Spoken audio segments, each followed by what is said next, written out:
A seemingly frantic group stage concludes with decision day in Group C and Group D of the European Under-21 Championship. Croatia and England arriving in Koper, Slovenia with work to do. All 8 teams playing today still alive to advance to the quarterfinals. England, though, one of the biggest tasks of them all, needing to win by 2 and get some help. Jonathan Yardley, Matt Lawrence with you covering the European Under-21 Championship. Portugal, the class of the group so far. And Matt, a lot of work still to do for both these teams. Yes, it is. You'd have to fancy Croatia as the favourites to go through with Portugal, the assumption being that Portugal will beat Switzerland. But here in our game, it's going to be tough for England. They need to get at least 2 goals, and they've only had 1 shot on target in the last 180 minutes. Tough ask, this England side, making so many changes, Jonathan. Short break coming up. We'll come back with the lineups and the kickoff for England and Croatia. Played less than 30 minutes from the Croatian border in Koper, Slovenia.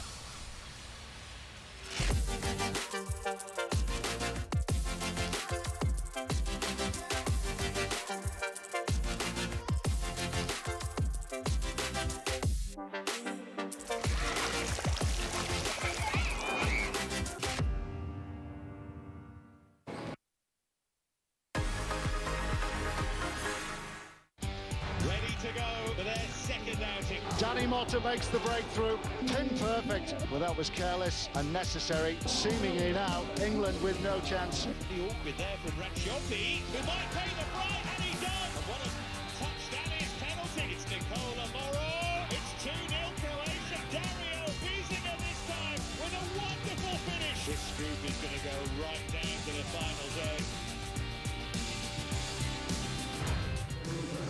Right down to the final day we go. You saw these teams' fortunes on Sunday. Croatia's first ever win at an Under-21 Championship finals. And England losing to Portugal, dropping to 0-2 with, as Matt Lawrence told you, 1 shot on goal through 2 games. So a lot of work to do for Adi Boothroyd's group. They are not at full strength. We will tell you about that shortly. And they are facing a very good and a more experienced from an age perspective Croatian team this afternoon as the teams walk out in Koper.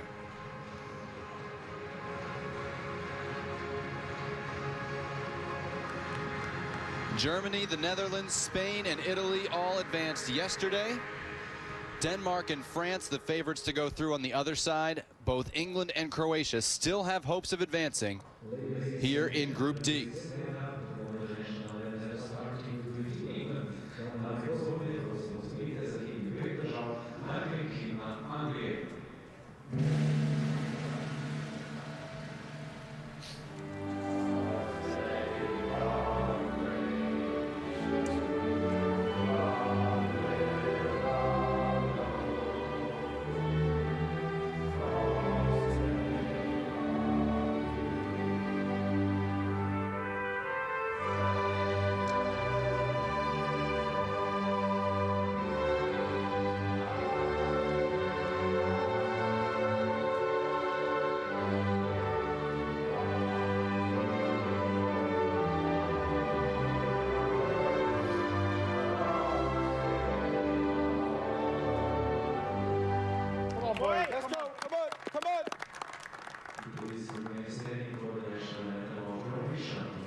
Second straight tournament, these teams meet on the final game of the group stage. 2 years ago in San Marino, it didn't mean a lot. Both were already eliminated. Today it means everything for these teams trying to reach the quarterfinals. And Matt, Croatia runs out virtually the same team that beat Switzerland on Sunday. Just one change at the back due to injury.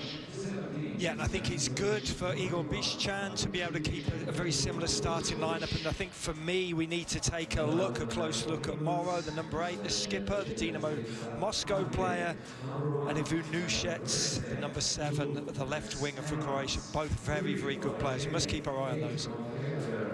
We expect it to be more of a 4-3-3, 4-1-4-1 than what you saw there, based on, again, how Croatia played. They went up 3-0 on Switzerland. You saw some of the goals, gave up 2 late ones, and really had to close that one out with a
apparently ruling out Ben Godfrey, Tom Davis, who had started, and Mark Gahey apparently already on his way back to Swansea. So not full strength for England.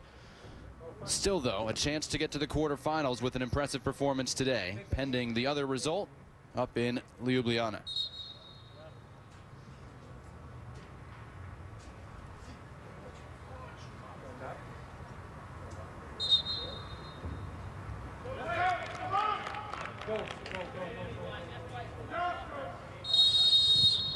Underway in the final group game of the European Under-21 Championship. 8 teams in Group C and D playing right now, all of them still with a chance to go through. Only Iceland has a worse chance than England, you would say, coming into it. Iceland sitting at -5 goal differential over in Group C. England need to win by 2 and hope Portugal beats Switzerland. Croatia has a number of scenarios that can see Igor Bišćan's group advance to the quarterfinals. But all of it depends on what happens between these two in Koper. With Matt Lawrence, I'm Jonathan Yardley. Glad you've joined us for this one on your Wednesday afternoon. A lot of European football coming your way on the ESPN family of networks. We got World Cup qualifying later today. England and Poland, of course, at the senior level. This is not quite Moscow 2018, but it is an important game for Croatia and England squaring off. Again, Matt, 2 years ago, these guys played a 3-3 tie in the final group game. Didn't mean anything at that point. A lot more on the line. I wouldn't think this one would be quite so open. No, it certainly shouldn't be from England's point of view, that's for sure. They can't afford to concede any goals, and they need to score goals. They haven't managed it in the tournament so far. We alluded to it during the pre-game commentary that they've only had one shot on target in the previous 180 minutes, which is absolutely terrible, dreadful. The fact that they've been so bad going forward and pretty porous at the back. Just looking early on, Jonathan, it looks as though it is a regulation back four. Aaron's right back, Liam Kelly left back, Tankanga moving from right back to right centre half, and Ben Wilmot, the Watford player, as the left centre half. It almost looks as like a 4-2-3-1. With Skip Jones playing as the defensive midfielders, Eze playing as the 10, Gallagher on the right, Dwight McNeil on the left, and Eddie Nketiah playing as the lone frontman. Again, there's been multiple different formations used by Eddie Boythroyd Boothroyd through 2 games, had a 5 at the back or 3 at the back, depending on how you look at it, but it felt like 5 against Switzerland last Thursday. And then more traditional 4 at the back in the loss to Portugal on Sunday.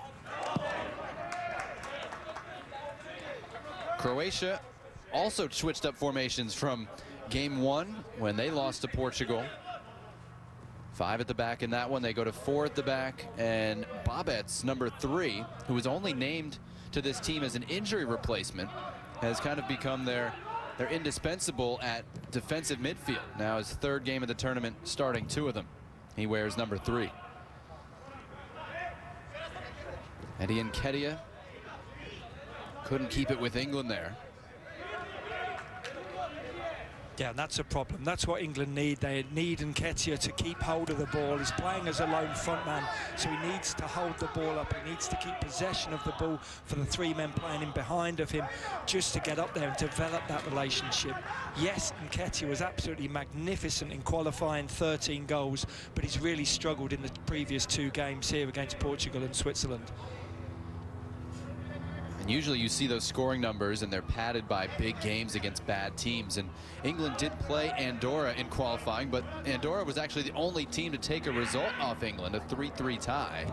And Nketiah scored against everybody, high quality or low quality. He scored in 6 straight qualifiers at one point. So to see him go scoreless in 2, even against the uptick in competition, says a lot about what's going on behind it.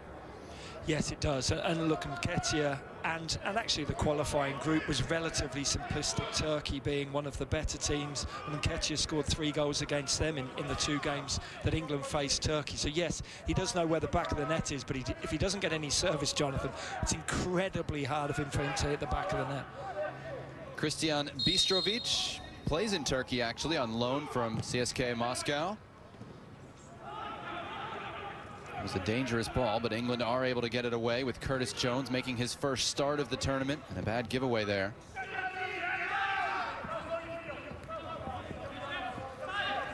This is Wiesinger. Didn't start the first game, did start the second. As we said, almost unchanged Croatia from the team that beat Switzerland 3-2 on Sunday. Yeah, they're not fully healthy either, by the way. Wiesinger's a decent player as well, plies his trade for Wolfsberger in Austria. He's certainly somebody to watch for the Croatians. 6 goals in the Austrian Bundesliga so far in his 21 appearances, so 1 in 3, or 1 in 3.5 games, not bad at all, not a bad return.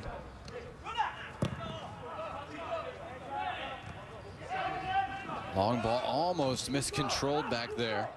Vuskovic, the youngest Croatian player, number 22, is stepping in due to injury to Erlich, who came off about 25 minutes into Sunday's contest. So that is a point England may want to pressure, but he had enough to get through it there. We get word from Ljubljana that Portugal has already gone in front of Switzerland 1-0 early. Matt, you remember we talked in the Slovenia-Spain game last week. I said, watch out for Portugal, because all of the age group teams that are in this tournament, Portugal is dangerous in all of them. And they are unbeaten so far. That result, that lead for Portugal, is just fine with both Croatia and England. Yes, it is, and obviously it favours Croatia more at the moment, with England not having had a shot in anger. Granted, we're only sort of 6 minutes into this game.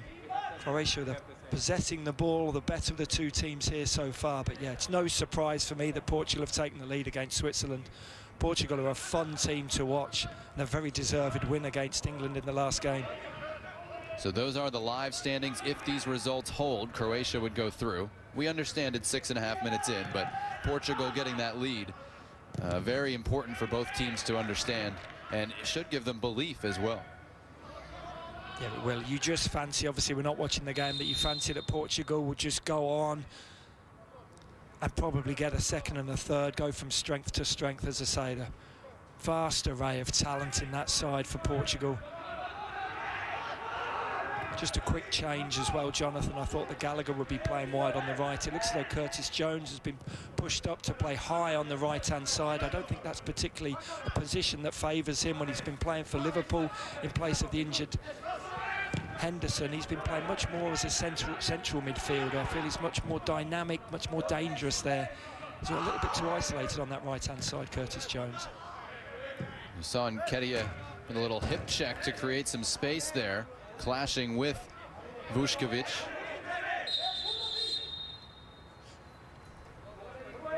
And Vučković, one of the younger players for Croatia.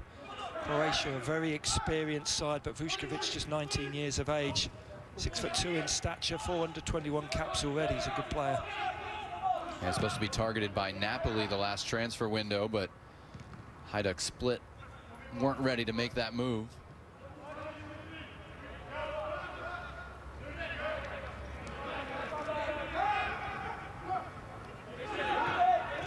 Jones not lacking in confidence, able to move that. Here's Dwight McNeil, started in that wing-back role against Switzerland, gets the cross in, and it's knocked away with a sliding tackle from Vučković in front of Dominik Kotarski, making his second straight start. Yeah, this is what Dwight McNeil is all about. He's an old-fashioned winger. From the corner, Jones off the crossbar. England so close to an early lead. Yeah, terrific short corner from England. You said he doesn't lack confidence, Curtis Jones. You'll be exactly right. Gets the ball out of his feet, whips it towards that far post, just ricochets off the top of the crossbar and goes behind for a goal kick to Croatia. This is a little better from England. Certainly more attacking orientated than we've seen them so far in the previous two games. Jones is 20, he's a 2001 birthday. This tournament is billed as the under-21 championships. We should mention it's really under 23 championship. Players born 1998 or later are eligible. And there's a wide range of ages and how different countries approach it.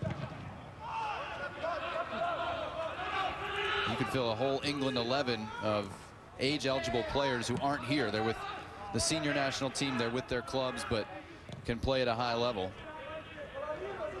And Croatia has several who are on duty with their senior national team as well.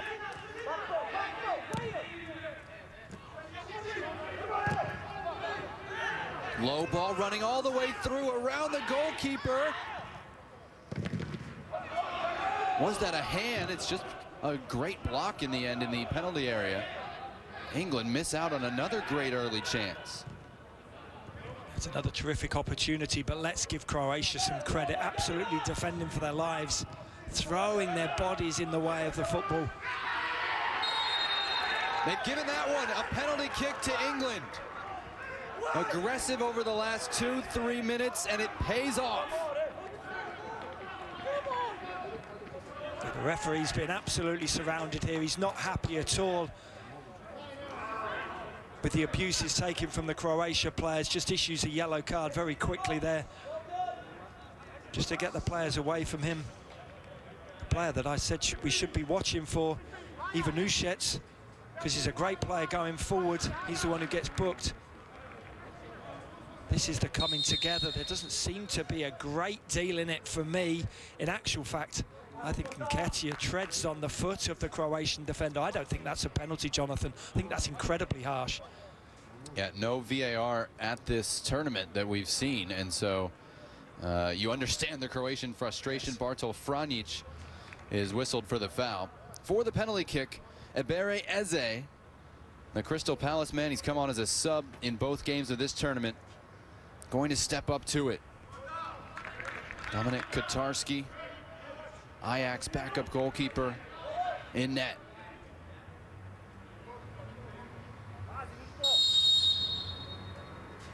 Eze from the penalty spot.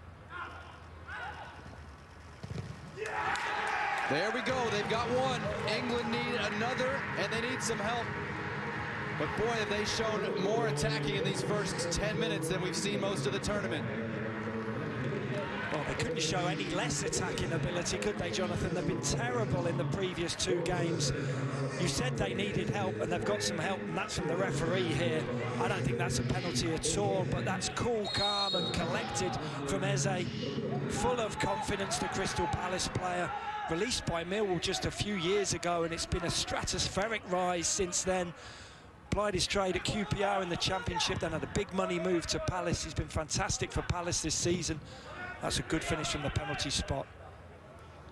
As a neutral, Matt, you couldn't ask for much more in the decisive games than early goals in both of them. Exactly, this opens things up, doesn't it? The nerves will be jangling for Croatia. The Swiss team, they know they need to come back against Portugal as well. It's a fantastic last day of football in the group stage. England still going forward, looking for that second one here in the first 15 minutes. It was Lloyd Kelly who had earlier delivered the terrific cross from this near left side. It was Max Aarons trying to get that one in. All of a sudden, England are flying forward. McNeil goes down, free kick coming. One-way traffic right now. It is, the Croatian players aren't happy, but I think that's a free kick from number 2, Šverko. Simplistic decision for the referee to make. He's right there as well, he's only yards away. Dwight McNeil has been absolutely tantalising down this left-hand side. As I say, real old-fashioned winger McNeil. Likes to get to the byline and cross balls into the box.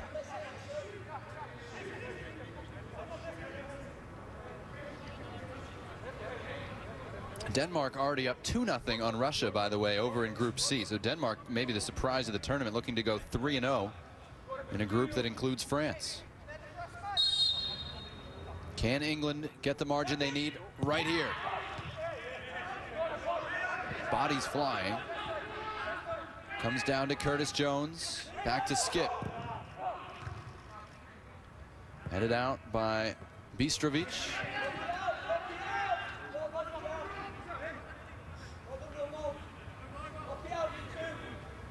Everybody will reset a little bit here. That's Max Aarons, the Norwich City right back.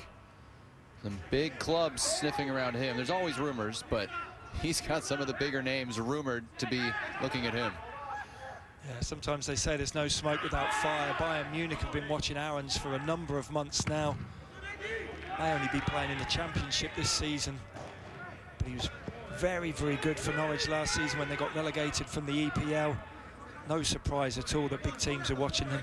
Just as we see that calm penalty from Eze, a little stutter step, watches the goalkeeper move to his left-hand side and rolls it to the goalkeeper's right. Aidy Boothroyd incredibly happy that his side score their first goal of the tournament in the 3rd game. So of course they're 0-2. People expect England to go through easily. Aidy Boothroyd's getting criticism. He didn't help things when he called the job utterly impossible at the press conference yesterday, referring to the fact that he never has the best age-eligible players because, of course, the priority is the full national team. Don't know that that's what anybody wanted to hear, but now he's got a 1-0 lead here early. 3rd finals in charge of this group for Aidy Boothroyd. He took over for Gareth Southgate before the 2017 edition, where England reached the semifinals, lost to Germany on penalties. You get the picture. And then group stage exit 2 years ago, and a frustrating one. Yeah, I'm with you, Jonathan. Nobody wants to hear those excuses. Every single side of quality, the likes of Spain, Italy, Germany, they lose players to the full national team. Yes, we know that he's struggled here, Boothroyd, with some injury and some illness, and obviously the players going up. But it's excuses. To only have 1 shot on target in 180 minutes is not good enough. You could field a bunch of League Two players and you'd expect for them to be having more than 1 shot on target in 2 games. Don't like to hear that from any managers, just lame excuses. Speaking of Gareth Southgate and England, European qualifiers for the 2022 World Cup continue later today. ESPN 2, 2:30 Eastern. John Champion, Taylor Twellman will have England and Poland from Wembley Stadium. Of course, no Robert Lewandowski for Poland. His injury picked up in this crowded international window. England-Poland senior national team, 2:30 Eastern, also streaming live on the ESPN app.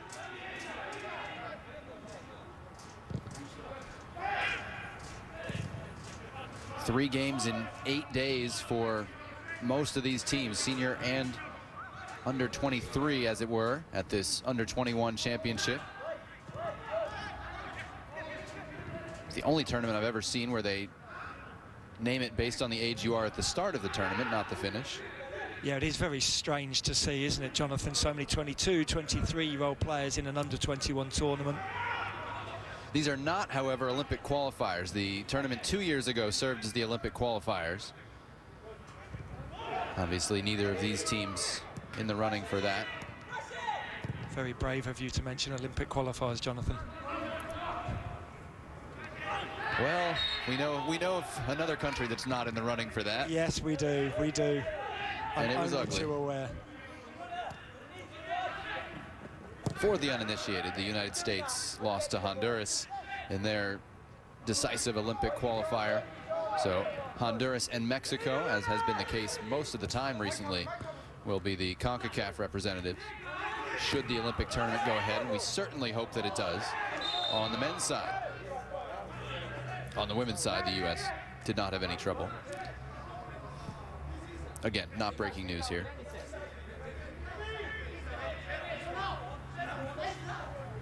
'19th minute, England in front. That throw-in never really got within 5 yards of the field.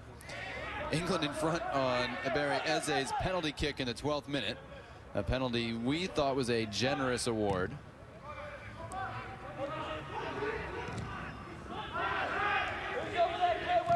We've commented previously, haven't we, Jonathan, that it's good really to not have VAR. There's no breaks in the game, but there the Croatians would have been desperate for VAR to be there. Who said it was good? I think it's a travesty. They're playing major international games determining who goes to the World Cup, and for these guys, who goes to the quarterfinals of the Continental Championship. You have the technology for instant replay and you're not using it? Really? I'm not up for it. No, look, I'm a massive... I like VAR, I really do, but it's just been so many problems with it. I know it has teething issues. It's still relatively in its infancy stage. I know it needs to grow the same as anything does, but certainly right here in this tournament, I like the fact in a way that we're reliant on the assistant referees and the referees. We're not seeing any breaks. Refs going over to the sideline, but yeah, look, I do agree that if VAR had been implemented there, I don't think that would have been a penalty.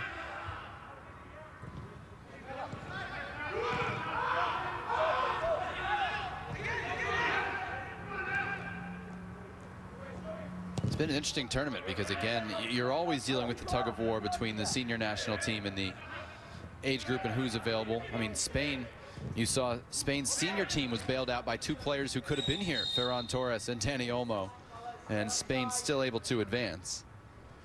Netherlands and Germany kind of snuck through on goal differential. They were all tied with Romania.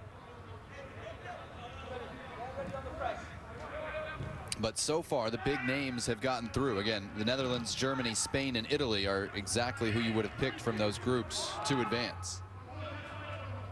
And it could still be that way. If France and Denmark can go through, if England and Portugal go through, maybe those are the 8 you would have picked anyway. But it has not been as simple as that. No, it hasn't. In Group C and D that we see being played today, that's where the problems have arisen for the so-called bigger sides. As you say, relatively simplistic for Spain, Italy, Germany, and the Netherlands to qualify. I can't wait for the knockout stages, Jonathan, when they come later on in the year, in the back end of May, beginning of June. It's huge matchups, and it'll be so interesting. I think you have the possibility to change squads as well, don't you, Jonathan, to a certain extent? So yep. Be interesting to see who is selected for those sides, for the likes of Spain and Italy, as you say. May 31st, all 4 quarterfinals will be played, 2 in Hungary, 2 in Slovenia. Semifinals June 3rd, and the final June 6th. We'll have games on all 3 days for you on the ESPN family of networks. Times and matchups still to be determined, and channels. But every game in the tournament available via the ESPN app. England momentum seems to have stalled for the moment. Croatia haven't created much, however, as they have gained a little bit more of the ball. Yeah, I agree. The forward momentum for England has definitely waned. I think Croatia are slowly growing into this game. I think they've dealt with the upset of that penalty decision and subsequent goal very, very well. They could easily have let their heads drop, but they haven't. Granted, they haven't created a great deal, but they're starting to possess the ball a little bit better, and England haven't troubled them at all in the last 5-10 minutes.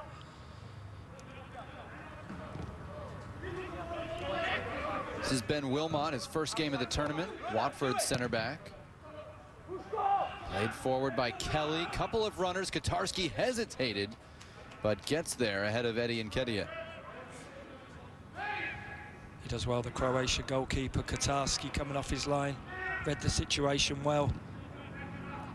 I think they're setting up very solidly, Croatia, when they're not in possession of the ball.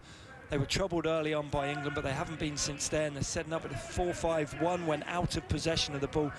Being very difficult to break down.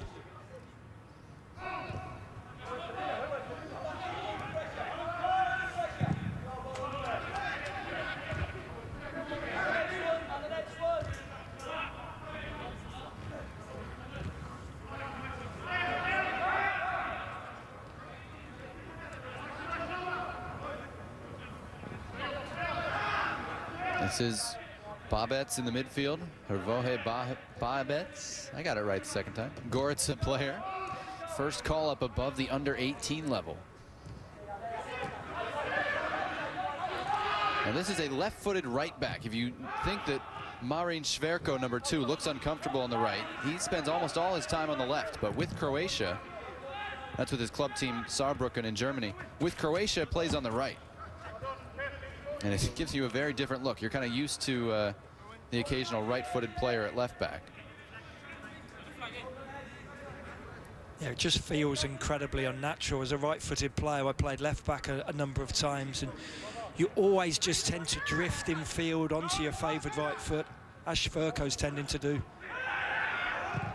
He's doing the opposite. Oliver Skipp turned his back there, but managed to get the ball.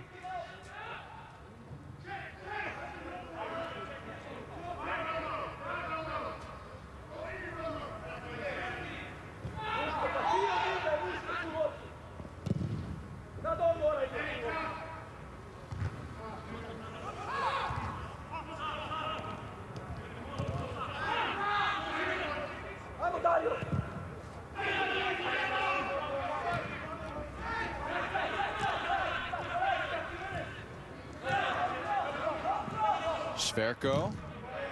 Cross read well and blocked by Dwight McNeil. He was not fooled. Yeah, no surprise. Šverko's coming back onto his left foot to try and whip in an in-swinging cross. This is much better from Croatia. Looking much more cohesive going forward now. And Šverko's really progressing up the field from that right-back berth. If you're wondering who goes through if these scores hold right now, I believe it's rock, paper, scissors. They all meet in the middle between Ljubljana and Koper and figure it out. No, the actual tiebreakers go head-to-head between the tied teams. And so right now you would have 3 teams tied at 1 and 2, England, Croatia, and Switzerland. They would have all been 1 and 1 against each other and lost to Portugal. Then the tiebreaker would be goal differential in the games played head-to-head, which I believe right now is at 0, and then it gets complicated. So we're going to wait and see what the next goal is and how that changes things. But I believe at the moment Croatia would still get through, because again, we said England need to win by 2. And so England, on the basis of having fewer goals scored, that was their first of the tournament, whereas Croatia have 3, would be out. Yeah, that's correct, Jonathan. Croatia go through if the scores remain the same in both sets of games. Croatia go through as they have the better head-to-head with Switzerland, and both Croatia and Switzerland have a -1 goal difference. England have a -2 goal difference now. So yeah, Croatia go through, which is why they're happy to be rigid at the back, play the 4-5-1 formation when England have got the ball, and be very resolute, hard to break down. England are the team who need the goal. Croatia are happy the way things stand right now. France are up on Iceland now over in Group C. So Denmark and France look on course. Things can change, of course, but Denmark leading Russia 2-0. Russia was really the danger team that could keep France out. And Iceland now at -6, not likely to come back in that one. This is Dario Špikic. Twists and turns. Can't find anybody in Croatian colors. Wow, that was risky and fortunate. Conor Gallagher almost gave that away. Yeah, that's been a problem for England in this tournament, giving the ball away, playing out of the back. It's a little bit of Dušec, by the way, is on a yellow card. So whether if that was called an intentional, a flagrantly intentional handball, or if he had mouthed off about it, he would be running a pretty big risk. Ooh, that's mishit by Kelly. England do get it clear.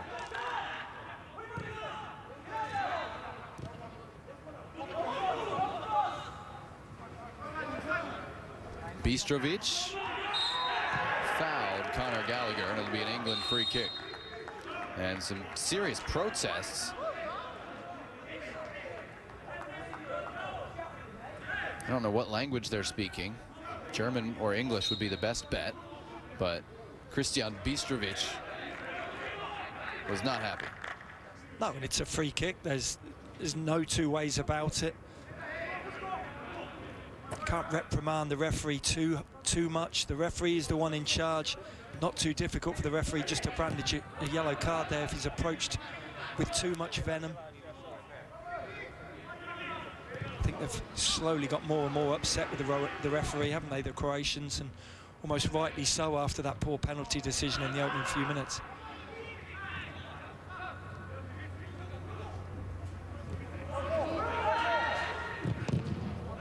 Little venom in that as Bistrovic was pumped up from his encounter with the referee. First Croatian shot, never even got to the penalty area. I am thinking, Matt, about instituting a yellow-red card policy in the household. 5-year-old says the wrong thing, boom, yellow card.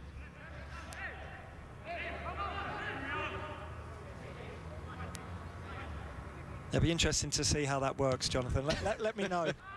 Yeah. I've been through that, and I can certainly attest to the fact that the yellow and red card system doesn't work. I was about to say, parents everywhere just shake their heads. 30th minute, England leads on Ebere Eze's penalty kick back in the 12th minute. It would not be enough, though. England need to win by 2 to advance.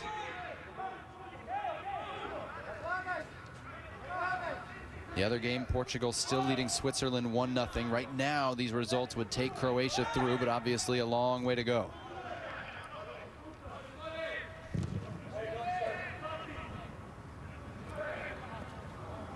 Interesting window for the Croatian senior national team, too. They rather labored to get past Malta yesterday in World Cup qualifying.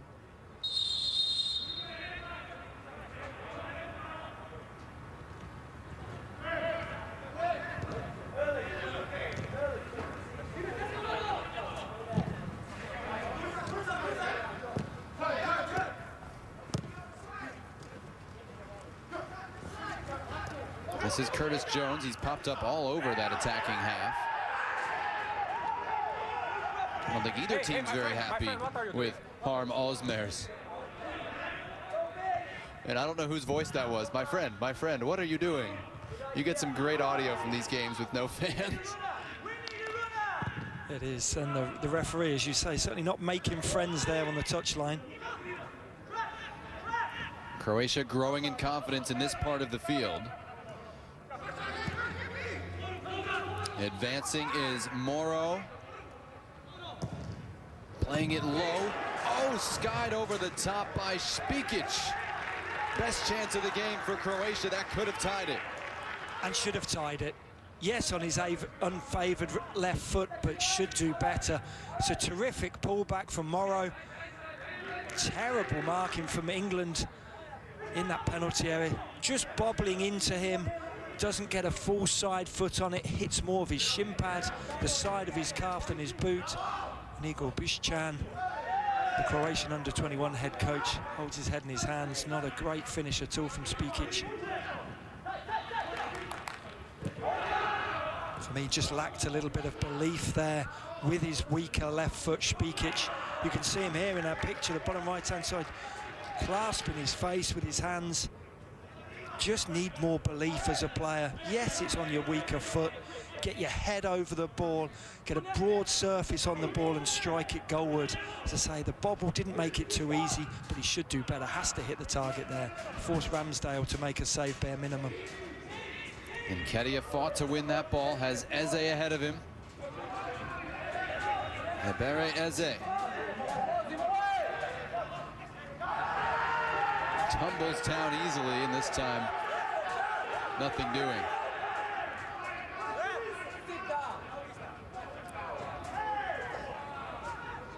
Yeah, I think that was more in hope than actual belief from Eze.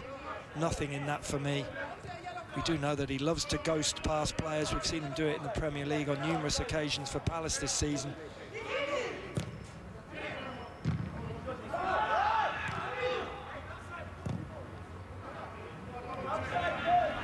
Bobbitt's wide on the left for Bradaric. One of their more experienced players, the left back, Domagoj Bradaric. Neat movement here. Wiesinger tried to return the pass, and England alert to it with Tanganga and Wilmot at the back.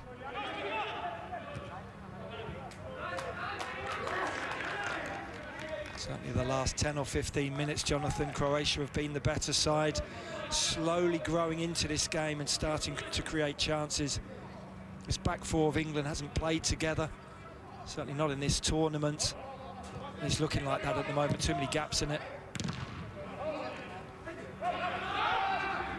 It really is kind of a hodgepodge of age groups for England, which they've had so much success with at the international level, winning the Under-17 World Cup a few years back, the Under-19 European Championship.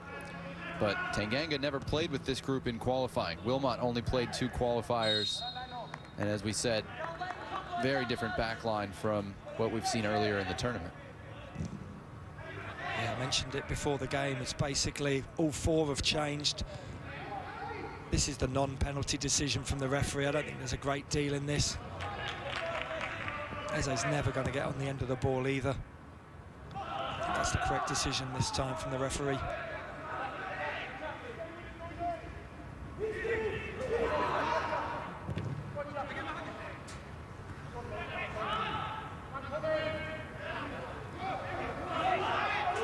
That turns over. Ivanušić lets it go low, spilled, but finally Aaron Ramsdale able to hang on. Yeah, Ivanušić is a quality player. He doesn't need asking twice. It's a great little fake, then takes the ball on his weaker left foot, but it's a good strike. Quite often likes to play as a left winger, cutting in onto his right foot. Here we see him more central. Ramsdale just about gathers at the second attempt. I think for me, Croatia need to get Ivanušić on the ball a little more, the number 7.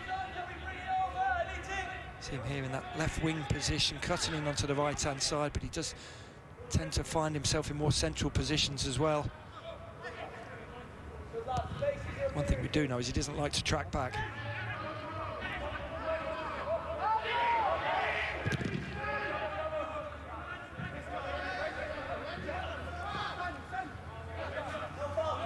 Špikić doing the defensive work, able to knock that one to halfway.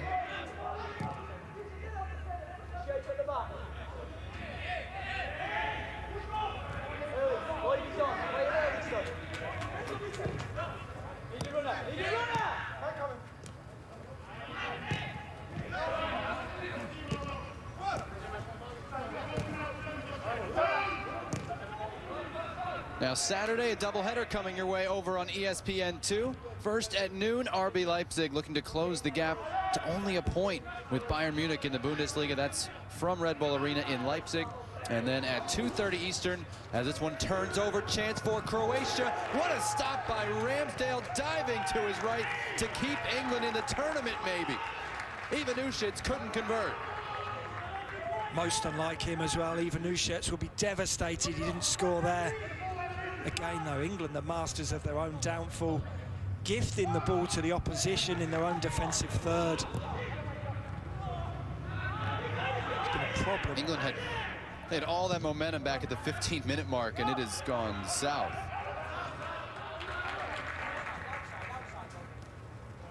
It's almost like they've gasped a sigh of relief that they've actually managed to score, but then they've sat back, they're on the back foot. Croatia very much in the ascendancy right now, the better team. They're opening up England almost at will at the moment. Ivanušec's at the heart of absolutely everything.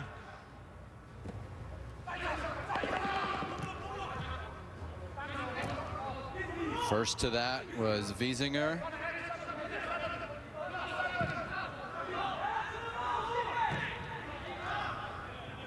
Mistouched by Ivanušec. Eze trying to take advantage on the run.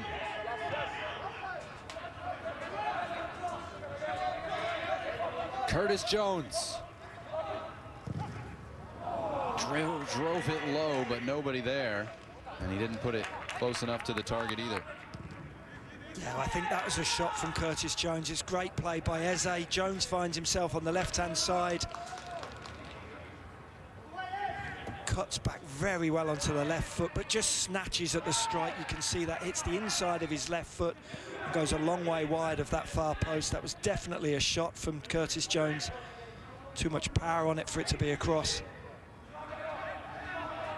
He's got some of the drive, some of the urgency that they haven't had in midfield.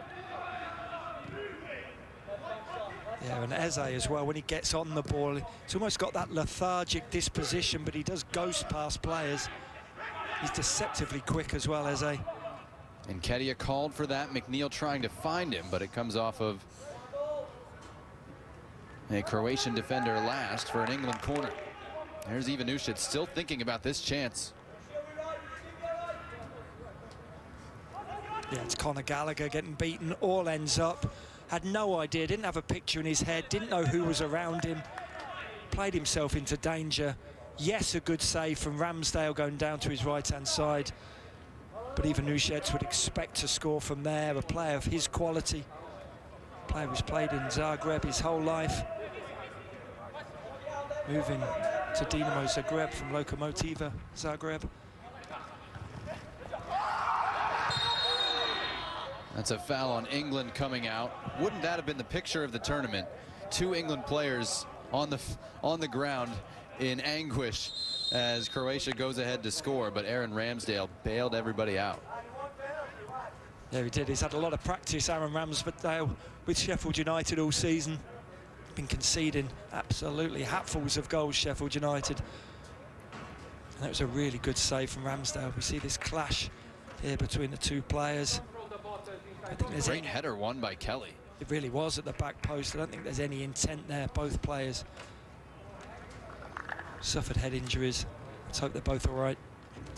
Croatia defender probably looks as though he may have come off the worst. Croatia have been dealing with injuries throughout the team, but especially at center back. They had to sub out both center backs against Switzerland. Usually you go to a tournament, you don't want to use more than 3 center backs. They've definitely gotten to number 4.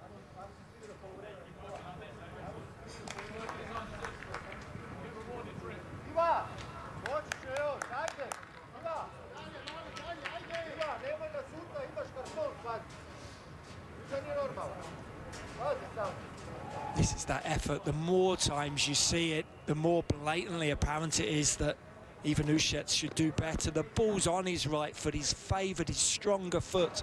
Just didn't get enough power behind it. He tried to give Ramsdale the eyes and send him the wrong way, but Ramsdale was fully aware of what was going on, and it was a relatively comfortable save. It's Vušković, who himself is in for Martin Erlich. Shaken up there as we near the end of the first half. England still leading 1-0. But again, you've kind of seen them revert to form over the latter portion of the first half. Yeah, it's good to see that Vušković looks as though he's okay, and Ketia will be, I'm sure. I know you have to be very, very careful with these head injuries. Looked relatively innocuous when I first saw it, but Vušković certainly felt it. Let's hope they're both okay. Just a few moments until half-time. Looks as though they're both going to come on the field of play. And there are proposals in place, some that have been passed to be used on a trial basis to give teams the opportunity to make temporary subs for potentially concussed players to deal with head injuries a little bit better, and we continue to hope progress is made on that front. Certainly the one major part of the game where progress has to be made, Jonathan. We're reading so much recently about older players all over the world suffering dementia at a much earlier stage, the onset of Alzheimer's as well, so we do have to be very, very careful of these concussions and head injuries as a whole. How does it make you feel as a former player when this all comes out now? I mean, how much do you think back, man, what was I doing? Or are you paranoid about any memory loss? You're like, oh, what if it's this? How does it affect you now? It's certainly something you think about, and the game that I played, in the mid-90s and early 2000s, and in the championship in England, there was an awful lot of heading going on. We practiced it an awful lot. Wasn't as technically good as we're seeing today. The weight of the ball has changed as well, so yes, it's certainly something you think about. And in terms of concussions, yes, I suffered many. In terms of memory loss, yes, I suffer from memory losses at times as well. But I think, don't we all at times suffer memory losses? But it is something that's in the back of your head that you think about all the time, especially now that it's really come to the fore in the game of soccer. I think you and I were playing in a game one time, and I went up for a header, and I wasn't feeling great about it, and I was kind of like, nope, you know what, this is rec league, I'm just going to let it go. Yeah. It's not worth it. Exactly, and that's the thing which you can do in the rec league, and which we're trying to get into in the professional game as well, that you should treat it not as a rec league game, obviously, but you should treat it the same. If it's a head injury, it doesn't matter that this is your sport, this is your profession. You have to protect your head for the future. You're going to finish the game of football at 35, 36. You've got another, hopefully, 40, 50 years ahead of yourself. You don't want to be getting onset dementia and things like that in your mid-40s, early 50s. But again, try telling me that as a player, and you'd have had to drag me off the field to play. I would have needed a doctor's certificate to not go out there. I was about to say, neither one of these teams has players thinking about that right now, even Nketiah and Vuskovic, who are thankfully back on the field. Now, Lloyd Kelly's arm came up there, and he's going to get a yellow card right here at the end of the first half. Just saw the assistant referee indicating that it was more of a forearm rather than an elbow. I think there's a great deal in that whatsoever. I think Kelly's just got to the ball first. It's a definite accidental clash. It's a tough yellow card for Kelly to pick up. Has to be careful now.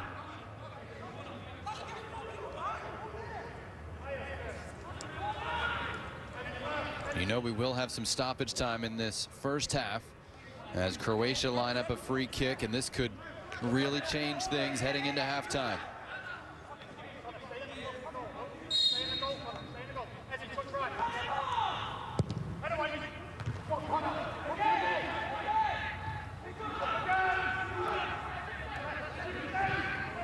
Three minutes, the signal from the fourth official. We are into that.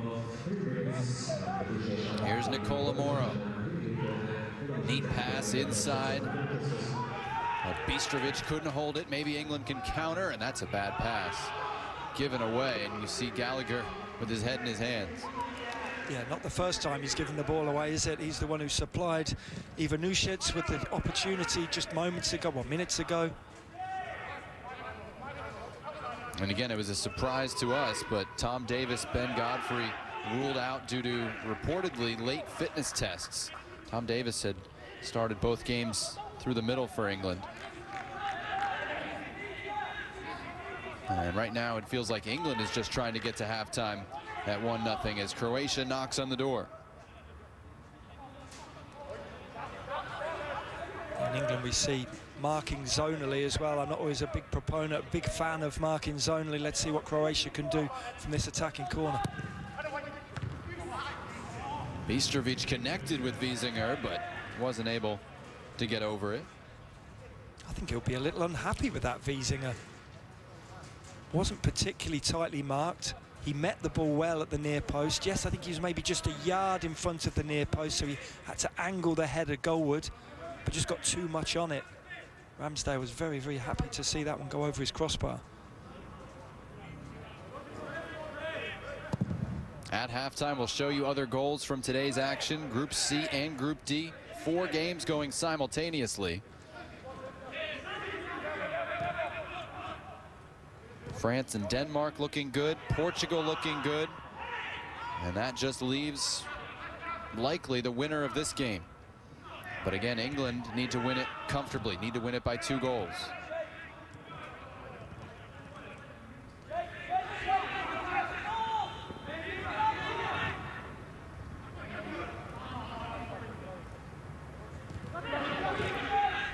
Great run by Bistrovic. Nobody from Croatia could find him. Goal kick, the decision, and England are relieved. And wow, Bradaric really upset. Gonna pick up a yellow card for really no reason.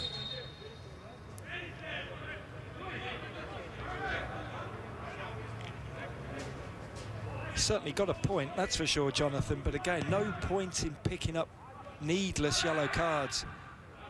Yellow card for... He was saying handball, yeah? Yeah, it certainly, well, it was certainly a corner kick at minimum. Would have been tough to give a yellow card.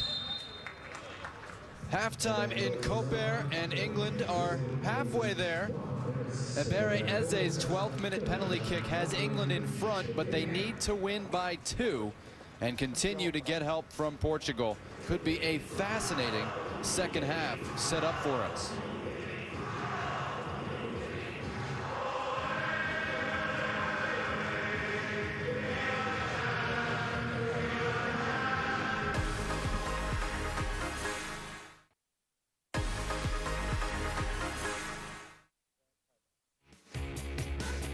England and Croatia, 1-0 England at halftime. Early chance for Curtis Jones off the crossbar. England were up for this match.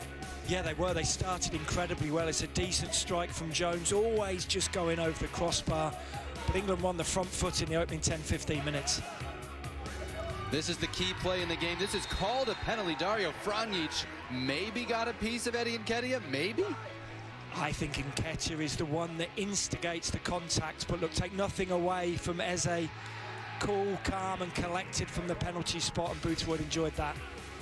England need to win by 2 though, and Croatia really started to come into the game or create chances like this one, skied by Špikic. He has to do better, he really does. Just lacking in confidence. You just sense it. You see him there, he's just leaning back. The ball's always going to go upwards if you're leaning back. And Conor Gallagher, he had a horror show in the last 10-15 minutes. Good save from Ramsdale, but a dreadful finish, in my opinion, from Ivanushets. Here are the numbers from the first half. Slight edge to England in terms of possession. Again, the last 20 minutes, it was almost all Croatia's way. A couple yellow cards handled out as well, but pretty evenly matched teams so far. England and Croatia, a lot to play for in this second half. Now the other game in Group D, Portugal, Switzerland, and Portugal got off to a terrific start. 3rd minute, and the center back Diogo Queiroz up with the header. This is a terrific ball into the box first time, and Queiroz meets the ball fantastically well at that near post area, has to glance it towards the back post, but a wonderful finish from the centre half. So here you see the group standings. As it stands right now, Croatia would limp through with a 1-2 record based on goals scored in head-to-head games between Croatia, Switzerland, and England. Yeah, stay with us. More highlights coming your way in the European Under-21 Championship right after this.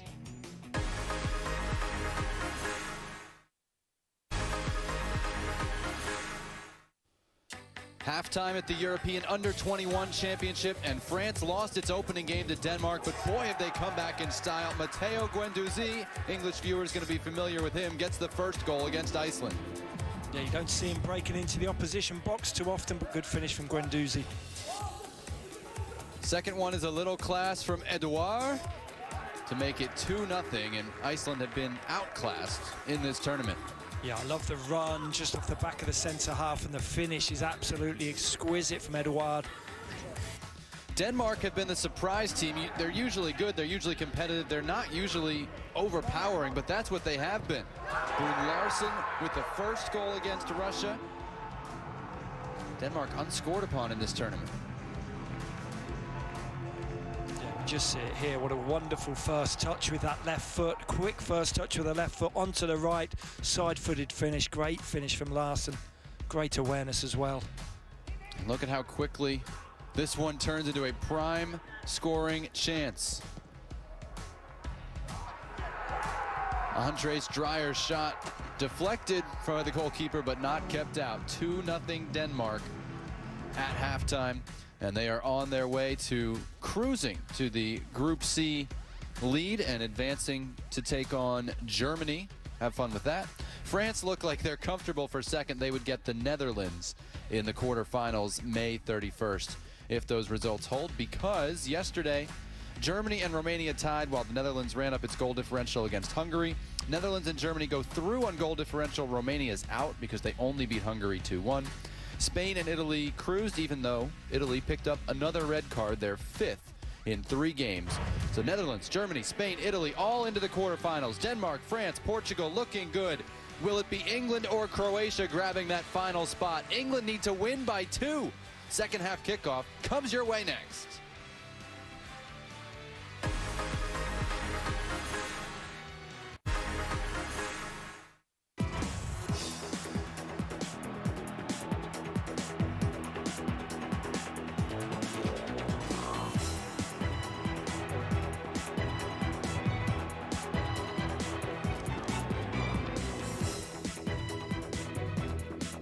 Well, I think I know what game's going to be on in the Matt Lawrence household. England and Poland, 2:30 Eastern today on ESPN2 from Wembley, also streaming live on the ESPN app as ESPN's coverage of European qualifiers for the 2022 World Cup continue. Right here, England's under-21s, that includes players as old as 23, need to win by 2 to have a chance to advance from Group D in the European Under-21 Championship and reach the quarterfinals that start May 31st. With Matt Lawrence, I'm Jonathan Yardley, watching this with you from Koper, Slovenia. Hungary and Slovenia co-hosting this tournament, both already eliminated. And we will keep an eye out for changes at the half. Not seeing any just yet, though. England got the early goal from Ebere Eze via the penalty spot. They need another, though, as we start the second half. England 1, Croatia 0. The winner of this one has a good chance to advance. Croatia can advance even with a narrow loss. We'll keep you up to date on all the scenarios as we go. Certainly from Croatia's point of view, they're going to be hoping that they start this second half the same as they finished the first. Certainly the last 20-25 minutes, they were the superior team. England, on the other hand, will hope they start the second half like they started the first half, Jonathan. They started on the front foot. They got a lot of attacking bodies forward, but even still only 1 shot on target for England in that first half. 2 shots on target in 2.5 games of football. That's not going to do a whole lot for you. To state the obvious, England not at full strength. They have 5 blank spots on your roster sheet. The players they did not roster today. Callum Hudson-Odoi hurt. Emil Smith-Rowe hurt. Mark Gahey headed back to Swansea apparently. Ben Godfrey, Tom Davis. Again, reportedly, this is just sources that we're seeing coming out right around lineup time. Failed fitness test today. Not even named to the bench. Early free kick chance, McNeil.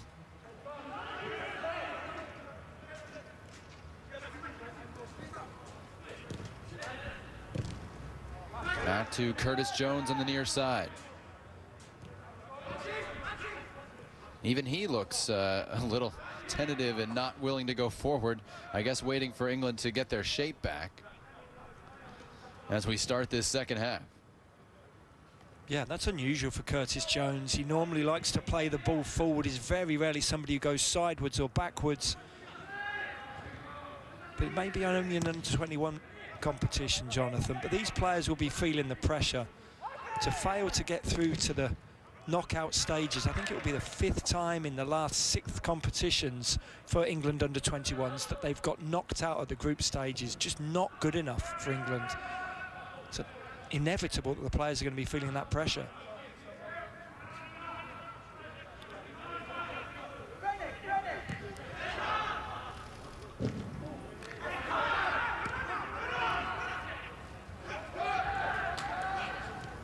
Here's Curtis Jones going forward, tripped up by Franic, and instead it's a yellow for diving for Jones. He did hold his hand up straight away, but it is a dive, it is simulation nevertheless.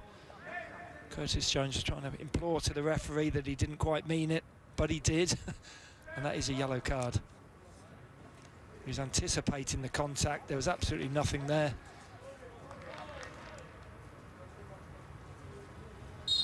Franic just pulled his left leg away. Jones anticipated the contact and fell over.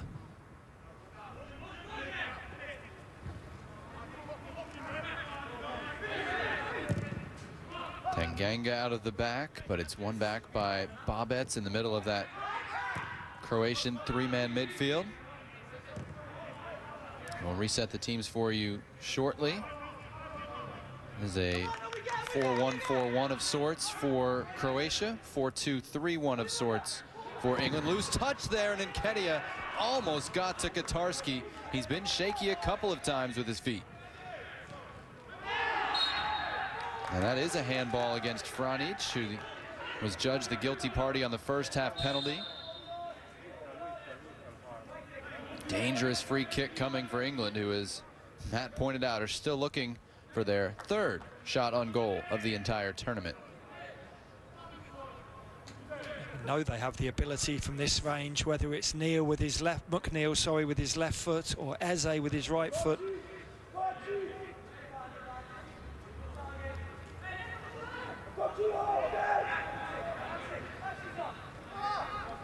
Aarons to the right of your screen, now just out of the picture.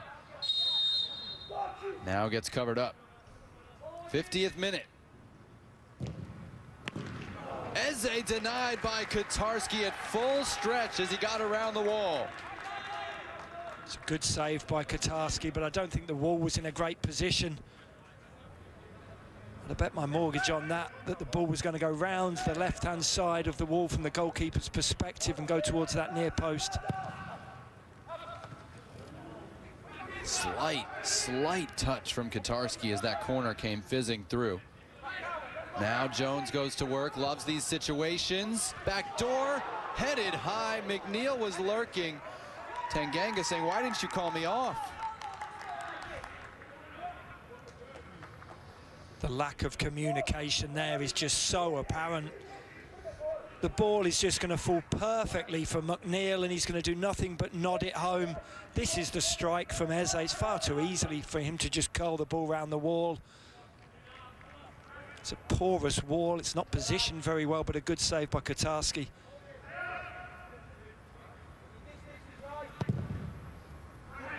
Here we go back to that long touch by the aforementioned Katarski, who wasn't the starter at the beginning of the tournament. Adrian Schemper started their opener against Portugal.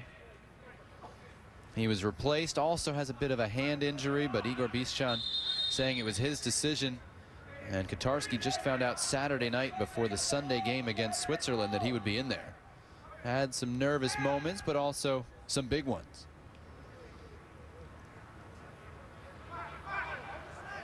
That seems to be how he plays, doesn't it, Jonathan? He offered up an opportunity there and then made a great save, diving to his left from the free kick. Feast or famine goalkeepers make it on highlight reels, but they rarely lift trophies, should we say.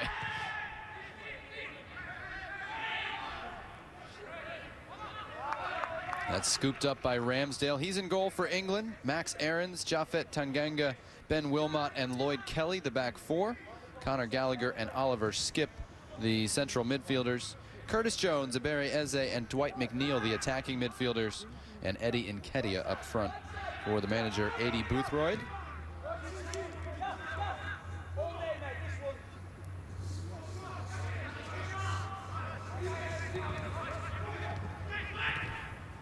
A lot of flexibility with those attacking players, as you saw Eze popping up on the left sideline. Gallagher able to win that back for England. Getting a chance to recover from what was a rough last 10 minutes of the first half.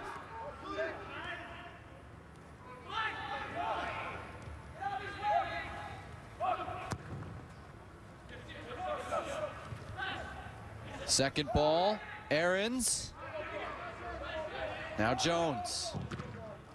He knew he wanted to hit that. Took a wicked deflection and will be a corner. Yeah, not lacking in confidence, Curtis Jones. We've mentioned it a few times, whether it's with his right or his left.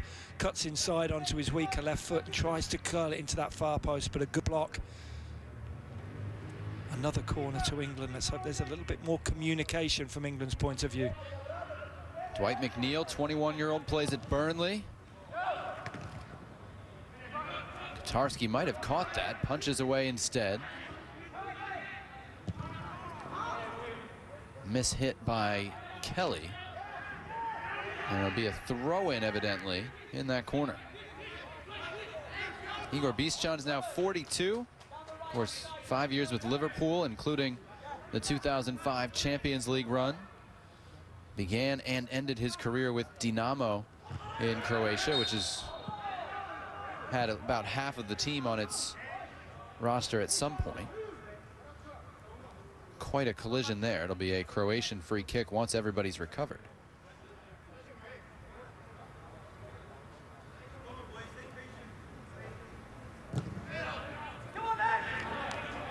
It was a Wiesinger sandwich.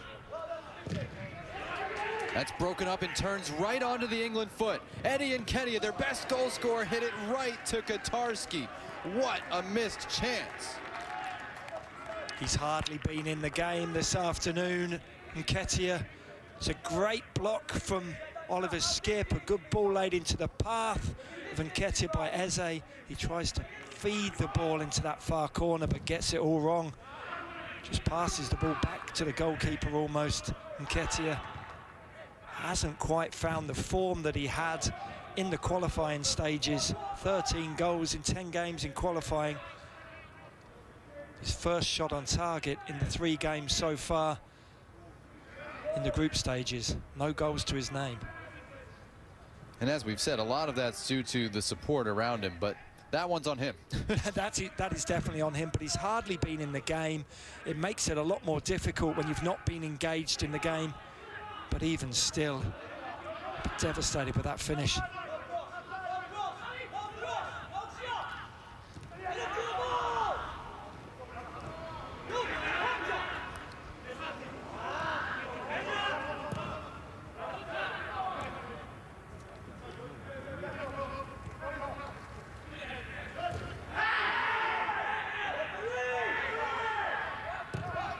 A lot of yelling about that challenge.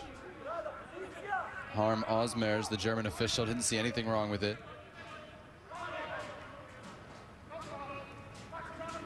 Schwerko trying to play it in with his right. Kelly and McNeil dealt with it.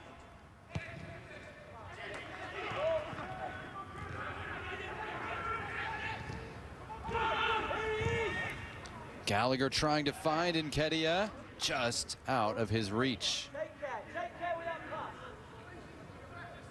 Just heard Eddie Boothroyd shouting out there, take care with that pass. No surprise that he's aiming that statement at Gallagher. Gallagher's given the ball away a number of times in the last 15 minutes. Either side of half-time as well. He's the player who offered up the chance to Ivanušec as well. The back end of that first half.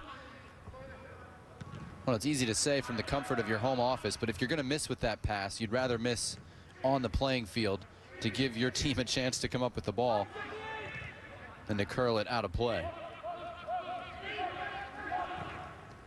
Here is Eze. That got caught off his stud. Didn't get the touch he wanted.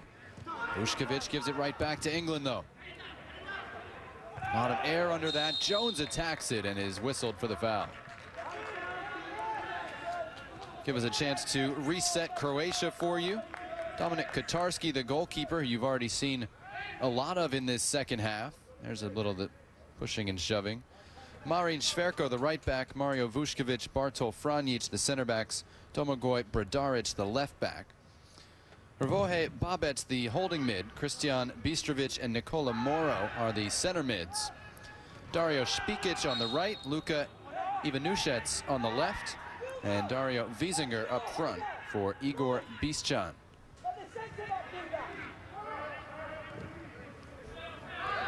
58th minute, England need to win by 2 to have a chance to advance out of Group D, even with a 1-2 record. Croatia would go through if these scores held, but by the hair on their chinny chin chin.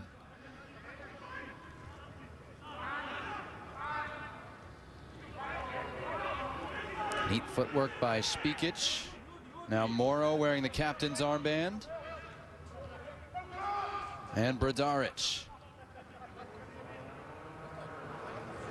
Aarons hard into the tackle to win it for England. Very well done. And Nketiah gives it right back. That sums up Nketiah's tournament right there in one instance. Tries to keep the ball and ends up kicking the ball off the pitch. You've said it a couple of times, Jonathan, I know you did. Yes, he has lacked the service, but he hasn't managed to work himself into either of these 3 games. Doesn't even look at the same player that scored 13 in 10 qualifying games. Aarons did show us right there just why he's so highly rated at right back. Didn't fall for any of the fakes and then just pounced on the ball when Brodaric offered too much of it. Yeah, he's a very good one-on-one defender. Aarons right up there with Aaron Wan-Bissaka of Manchester United for right backs in England, that's for certain, in terms of one-on-one defensive play. He's got a good low centre of gravity, Aarons, and he loves to progress forward, as we're seeing here. And Nketiah playing provider for Gallagher, cutting it back. No trailer arriving at the right angle to pick up that one, but it stays with England via skip.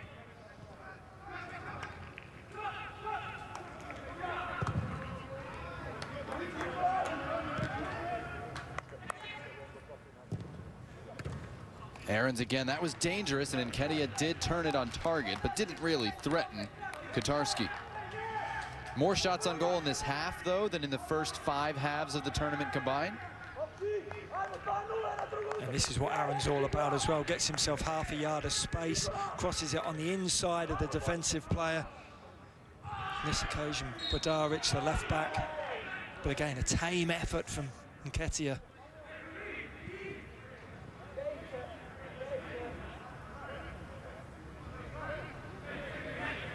Kelly and Spikic, another run in.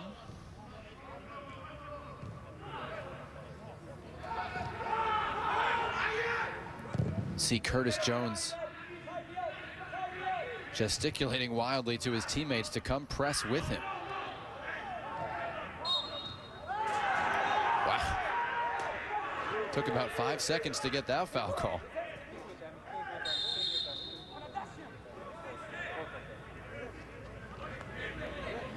Conor Gallagher, part of that team that won the 2017 Under-17 World Cup. 7 of them on this roster.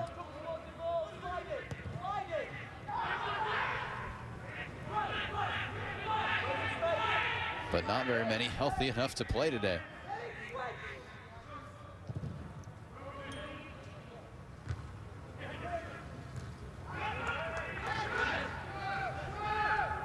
I love how Curtis Jones took the ball there. He's got such an awareness of what's going on around him. Cut back from Aarons. Cross was headed clear.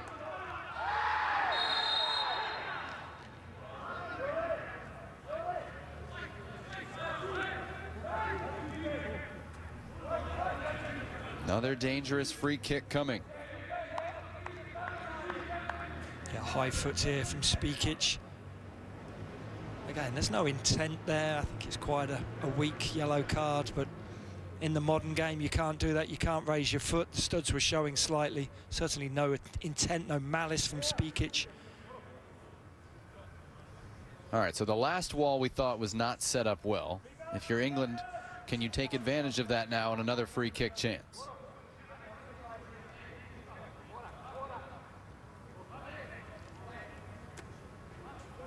It's only 4 in it again, although this one is a little farther out. Yeah, slightly more angled, another yard or 2 further out. McNeil, the left footer. Wow, rang the outside of the post.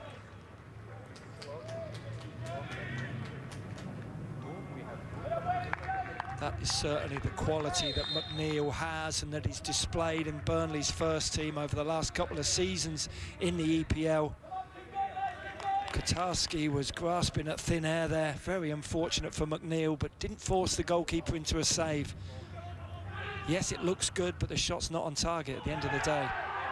Does he need another man outside the post on both of these walls?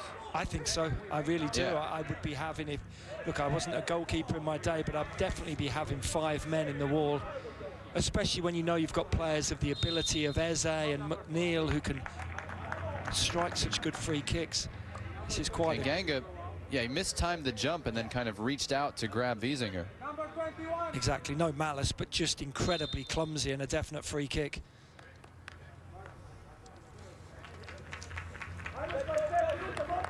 David Cholina, another injury replacement, gonna come on for Špikic here. Yeah, he's just picked up the yellow card, Špikic as well. No surprise to be seen removed from the action.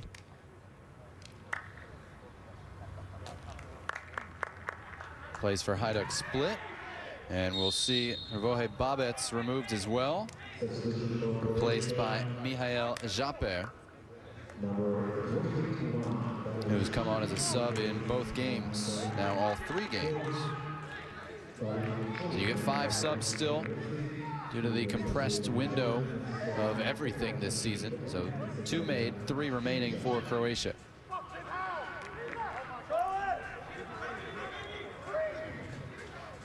Well, you may have gotten the impression from Aaron Ramsdale there that he was not happy with his wall's construction and willingness to listen to him. Bistrovic palmed away with a couple of gloved hands by Ramsdale. I think Ramsdale's still chuntering about the wall, isn't it? It almost looked as though the ball went through the wall. It's a relatively simplistic save for Ramsdale. He did well. It just skipped up in front of him, but he beat it away with both hands.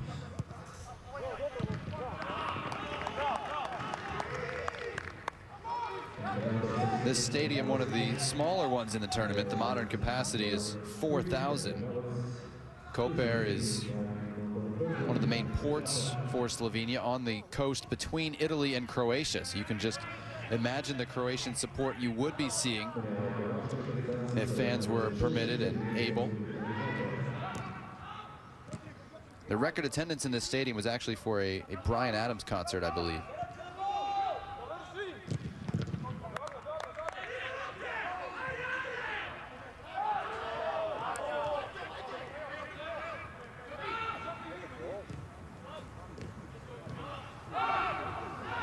So no changes yet for England. Again, they only have 5 field players available off the bench. 2 made by Croatia, 66th minute. What have you seen from England in this second half, Matt, as they chase? Yes, they're leading the game, but they need another goal. Urgent enough for you? I think at the moment it is. They don't need to really flood numbers forward and risk getting caught on the counter-attack. There needs to be a certain amount of patience. There's still 25 minutes remaining of normal time and a couple of additional minutes, obviously, for the substitutions and any injuries we have. I thought the latter stages of the first half, England were a little lacklustre, relatively poor, but they've been more at the races in this second half. For me, what they're lacking is a centre forward. Nketiah, yes, as I said, we scored lots of goals in qualifying, but certainly isn't prolific for his club side. Wasn't prolific when he was out on loan at Leeds, isn't prolific for Arsenal. Portugal have been prolific. They're up 3-0 now on Switzerland. That goal difference doesn't matter, by the way, because the tiebreakers would only come down to goal differential in games between the tied teams. So that scoreline doesn't matter. It's just the result, and Portugal look comfortably on their way to a win. That would open up the door for either of these teams. Croatia, if the goal difference remains 1 or less, obviously 0, or if it turned around to a Croatian win. England, if they can get a second.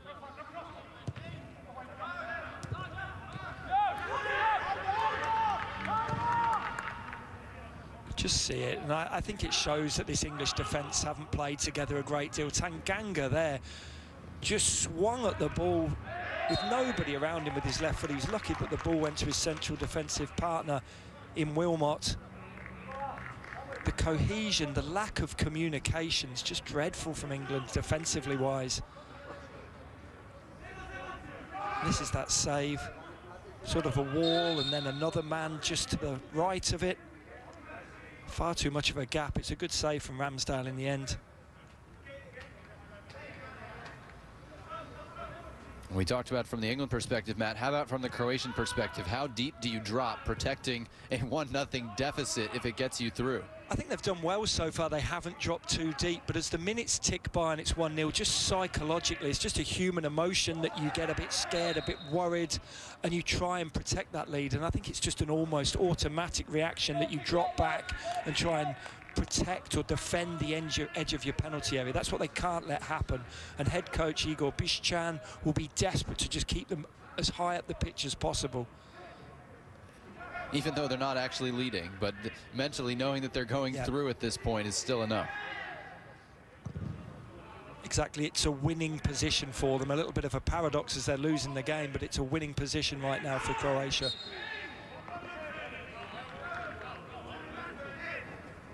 We'll see if Franjic, the center back, stays on the field. He's been subbed out in the 75th minute of each of the first 2 games.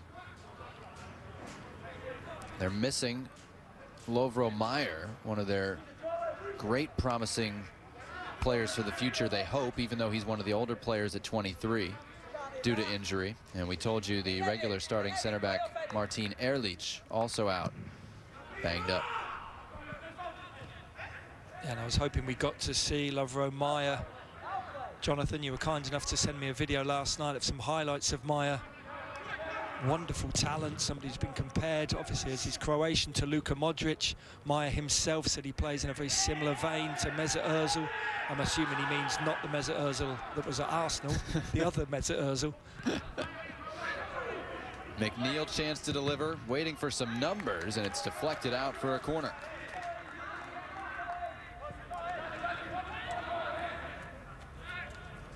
It's almost unfortunate that you have to get a label of someone from your country or some type of player, the next so-and-so. You just be your own guy.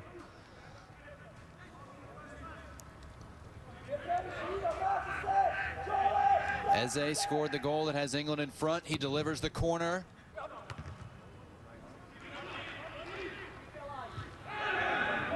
Gallagher, clumsy, but the advantage played. Break for Croatia, 2-on-1. Ivanušić feeds Moro. Well wide of the target. It's a big let-off for England. A massive let-off, and that's terrible from England. In terms of how they're setting up, there's a lot of questions being asked now. How from your own attacking corner do you end up defending 2 against 1? Well, sorry, 1 against 2 as it was. You have to leave 2 back to defend against 1, but they didn't. They got hit on the counter. This is no surprise to me that Nketiah is being removed from the field of play, Jonathan. Rian Brewster takes over. He's also struggled to find his form with this one, and Conor Gallagher comes off to be replaced by Todd Cantwell, who was added only after Mason Greenwood withdrew due to injury. Cantwell, the Norwich midfielder, first appearance of the tournament. He did play in 3 qualifiers, and he scored in 3 of his last 8 games for Norwich, so they'd like to bring a little bit of that energy. Yes, they would. And that word you used there, energy, he has bundles of energy. Todd Cantwell gets up and down the field. It's exactly what England need right now. Has a real eye for goal as well. You mentioned he got those 3 goals, or played in 3 games in qualifying rather. Got some goals recently for Norwich as well. And Rian Brewster, it'll be interesting to see what he does in the 20 minutes remaining. Obviously 18 minutes of normal time, there'll be a couple of additional minutes. Brewster's really struggled this season after a massive money move to Sheffield United, something like £25 million Sheffield United paid for the Liverpool youngster. Been incredibly unsuccessful at Sheffield United.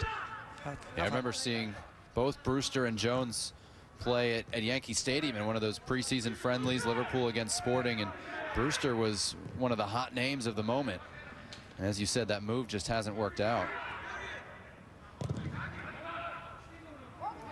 Yeah, look again, you talk about centre forwards, and Ketia hasn't had a great deal of service in the 3 games of this tournament, which is why he's been taken out.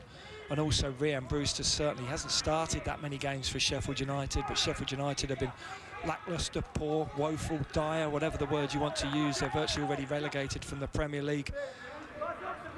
And he hasn't seen a lot of action, certainly. They don't have the ball in the attacking third a great deal, Sheffield United. They certainly haven't this season.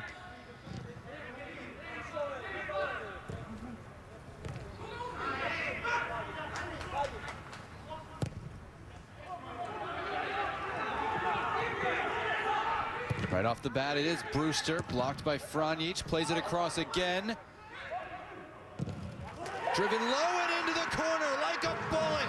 Curtis Jones, and England could get through with 1 win from 3. What a hit!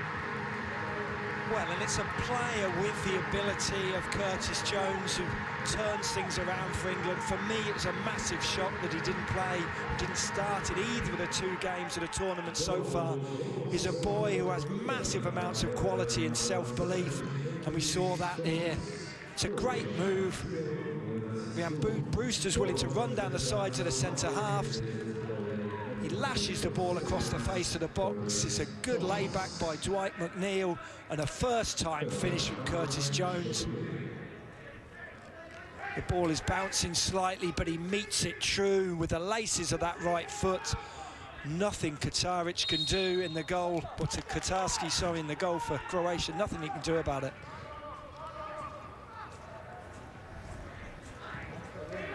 Curtis Jones hit the stuffing out of that into the side netting. And you mentioned the layoff from McNeil. Very calm, seeing that space open up. And England, again, have the chance to be one of those rare teams to go through with a 1-2 record from a 4-team group. Yeah, we talked about would Croatia drop deep as the game progresses. Now, how are England going to deal with this? For me, they need to stay on the front foot. The defence has looked incredibly porous throughout this tournament. You've got 3 new faces in the back line. Tanganga as well has moved from right back to right centre half. I think they need to play on the front foot and keep possession as much as possible, England. We'll get more changes with Bistrovic coming off. And here is Lovro Majer, one of Croatia's hopes for the future, 23-year-old playing for Dinamo Zagreb. Left the opener in the second half due to injury. He has made his debut for Croatia, but that was 4 years ago. He's had injuries since, did his ACL. And here are the current standings. England would go through. You see the teams not sorted by overall goal differential, but by head-to-head goal difference. That would be England +1, Switzerland even, and Croatia -1 in the games between the 3 of them. Again, it's the margin that matters, so if Croatia gets 1 goal, that would be enough to send them through.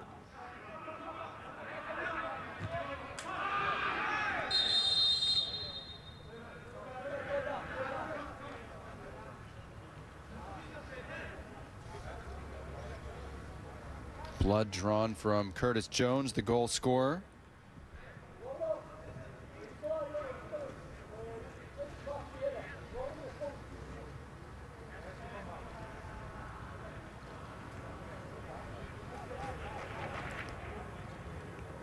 Well, that's certainly not going to be good enough, is it, from the physio? He needs the blood cleaned off his face. He'll need a new shirt because there's blood on his shirt. I think there's going to be... Look at you analyzing the team staff performance. We can't get the analyst, can't turn the analyst off from you.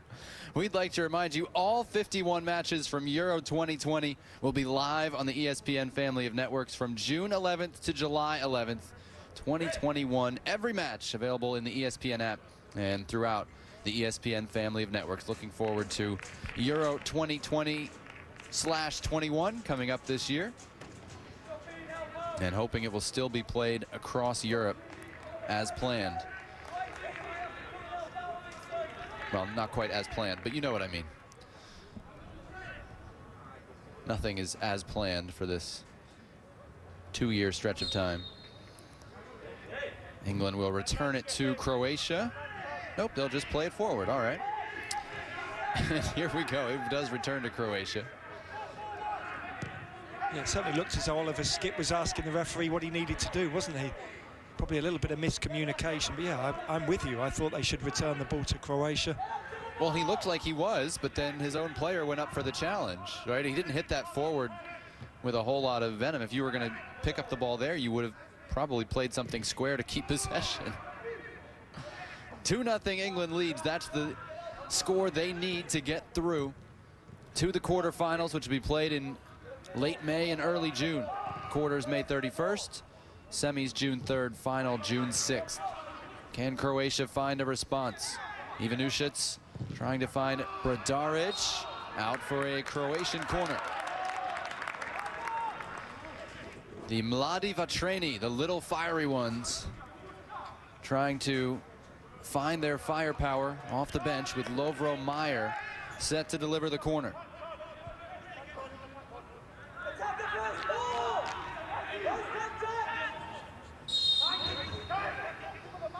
Second Croatian corner. There were two there. Franjic got his head to it, but didn't put it on target. Yeah, it's tough from that far out to get a real decent header on target to trouble Ramsdale, the England goalkeeper. Decent delivery from Majer. I know we've only got just over 10 minutes left, but I'm looking forward to seeing what Majer can do. A truly two-footed player, wonderfully gifted individual. Expecting we'll see Sandro Kulenovic, who began the tournament as their number 9. And maybe one more attacking option. Croatia has one opportunity left and 2 subs. Here's Majer, outside of the foot pass, terrific finding Ivanušić, but ran out of space. Terrific in its idea and ultimately not in the execution. Yeah, but you can see he has that guile, he has that ability to pick a pass just with the outside of his foot. Look, he's only just come on the field of play. No wonder he's probably not quite up to speed, just overhits that pass by a yard. But an individual of true talent. Majer, another player who's moved across Zagreb, going from Lokomotiva Zagreb to Dinamo Zagreb.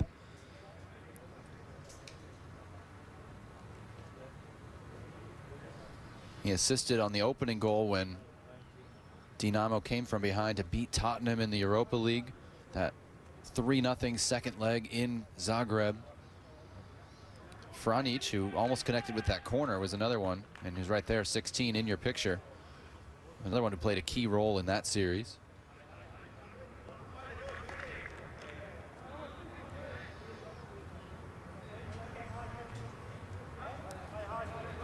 Ryan Brewster getting attention for England.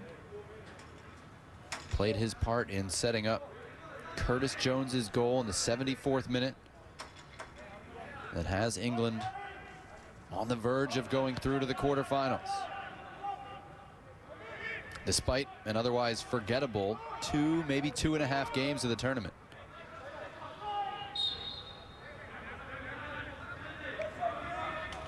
If they can cobble through a pathway into the knockout stages, Adi Boothroyd will have probably got away with one, that's for certain. He's been castigated by a lot of the press back in England and by ex-England under-21 players and national team players. Will it really lighten the criticism that much? I don't think it will lighten the criticism, but he at least he can look and say, we've qualified. All you need to do from the group stages is qualify, isn't it? Granted, the performances certainly haven't been there, but all group stages are about is qualifying. And if they do it, he's got away with one, as I say, because he's changed the teams numerous times.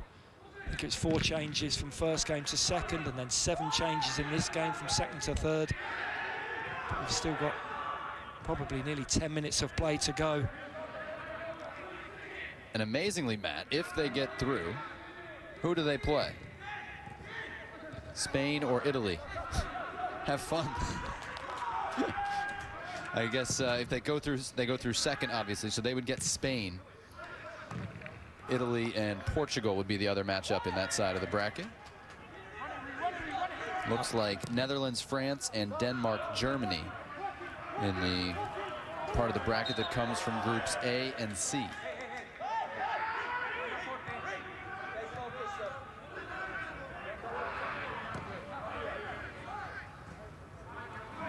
Maybe 10 minutes for Croatia to find a goal and find a spot in the quarterfinals. Ivanušić.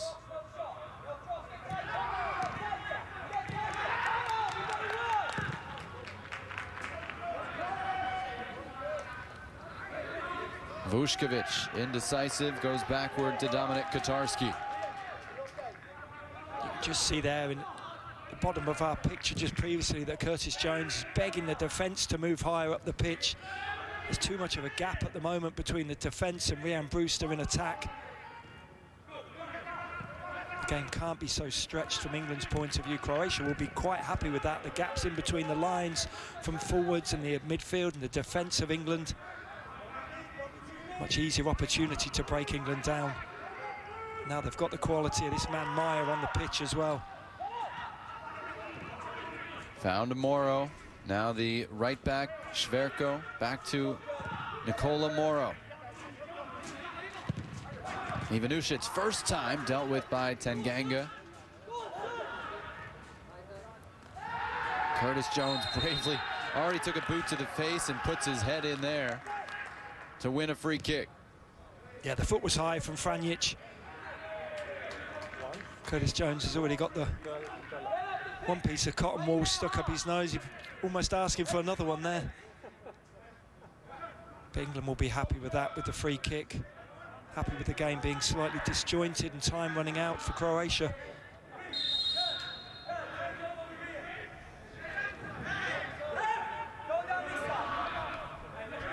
Tanganga patient, shall we say, and yeah, yes, that's probably deserved. Fully deserved. He almost doesn't know what to do with the ball. I don't think he's trying to time waste. He just genuinely doesn't know where to kick the ball. That seems like a problem.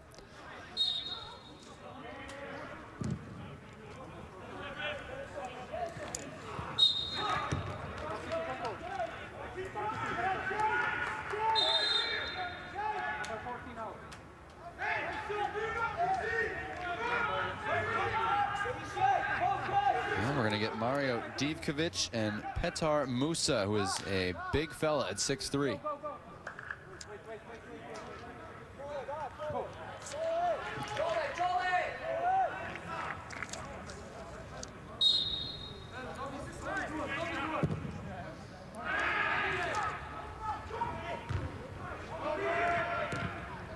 This is throw as many forwards on as we can.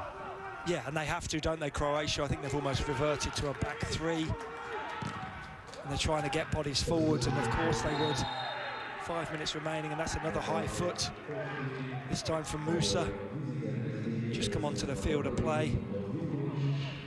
Nearly took Wilmot's head off.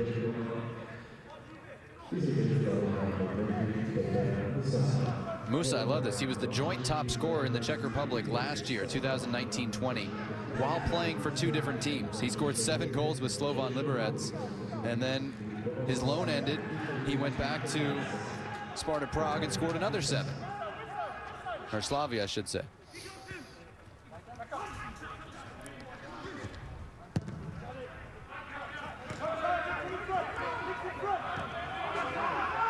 Ivanušić still running strong. Didn't have the overlap he thought was there. Musa was trying to come inside of him.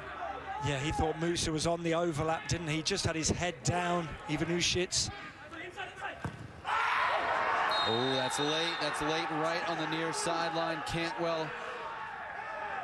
And it'll be a yellow card to Japer just into the game.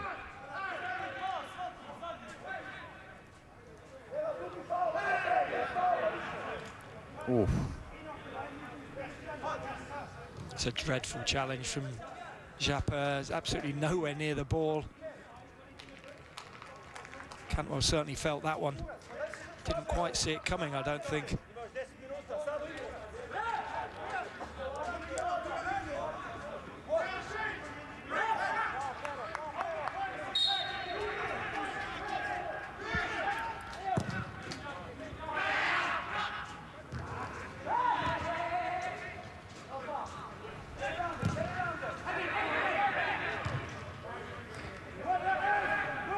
England may be 5 minutes away from scraping through on head-to-head goal differential in the last game of the group stage.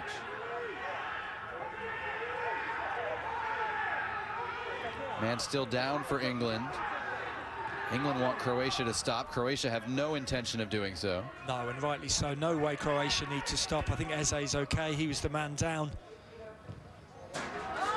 Again, Ivanušić and Meyer can't get on the same page, and that just runs out for a goal kick. There is Eze. I think he's going to be okay. It was a little coming together. Took a little bit of a forearm and an elbow into the face from Vučković. I think he'll be okay. 5-4-1. Got it? Right. You put it the other way. Well, do you all have that? I've got it, Jonathan. England's going to a 5-4-1 as Steven Sessegnon gets set to come on. You make my job difficult. Get Lloyd in as the third centre back. He's nothing if not predictable, AD Boothroyd. He's going to do anything to try and protect this lead, and probably rightly so. I never like the back line being changed during a game, certainly when you're winning. It's now going to Tanganga, right centre half, Wilmot central centre half, and Lloyd Kelly, as we heard, left centre half. Sessegnon at left wing back, Aarons at right wing back, and they won't really be wing backs. They'll be almost orthodox full backs playing in a back five.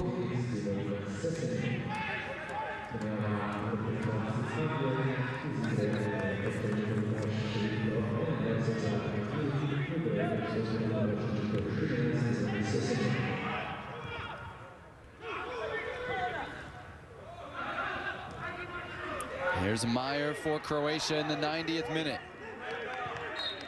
Parried and fouled by Cantwell. Yeah, probably a sensible free kick for Cantwell to give away. That's going to be a yellow card. It looks like it's to Skip for kicking the ball away.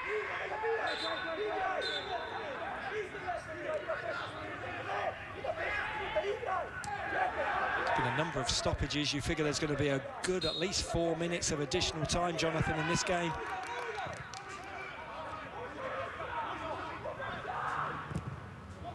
Five is the number as the cross comes in, headed away by Lloyd Kelly at the back.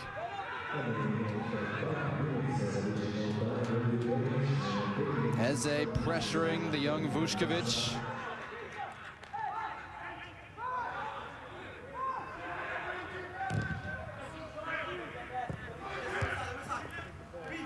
AD Boothroyd said this job, not just getting through, but this job utterly impossible, and it kind of felt that way for England coming into the game. And here they are with a 2-0 lead, trying to hold on. Meyer square. That's driven into the top corner. Sensational. Domagoj Brodaric sends Croatia to the quarterfinals with a rocket. A truly sensational strike, Jonathan, from Brodaric.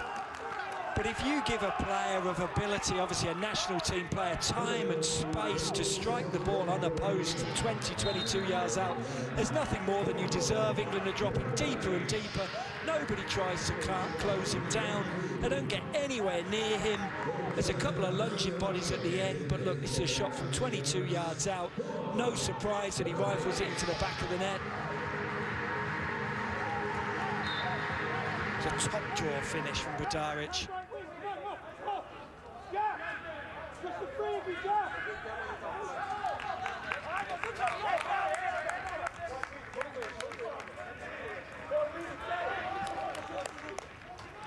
Brodaric, 4 caps for the senior national team, the most experienced Croatian player.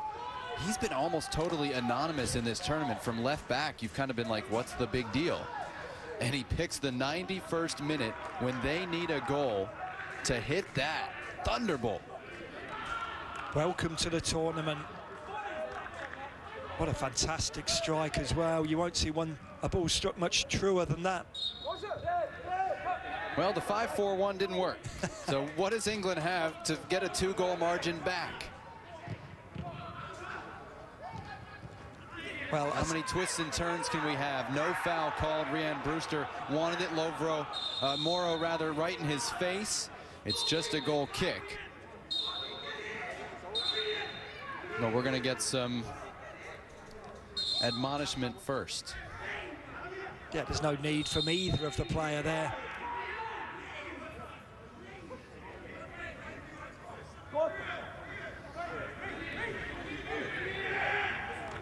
Nicola Moro's not having any of it.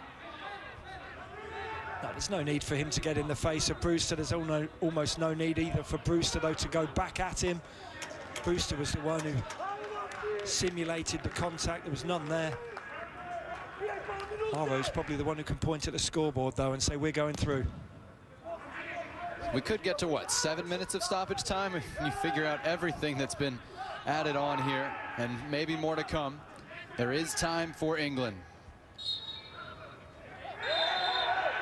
Eze won the free kick. He'll have to move it back, you would think.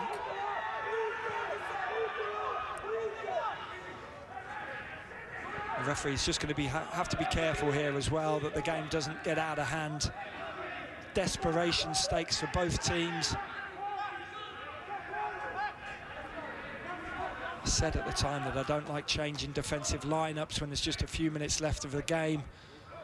Adi Boothroyd did it and got hit with a sucker punch. Kotarski came for it. What's the decision? Wow. Goal kick. Yeah, I mean, it's easy to point fingers, but what was the change? They took out a defensive midfielder.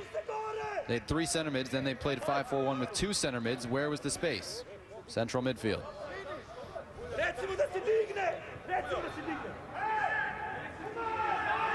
It did look like it came off the goalkeeper's fist. It did. It couldn't be more clear. It's been a rough one. It's been a rough one for Harm Osmers, the referee. It has. It has. And look, let's be honest. The opening goal for England came from the penalty spot that shouldn't have been a penalty. Adi Boothroyd can tap his watch as much as he wants. England don't deserve to go through after their opening 2 performances, and it's only been a performance here in fits and starts that is worthy of those players wearing the England shirts. Igor Bišćan, on the other hand, though, will be absolutely ecstatic with the way things are going.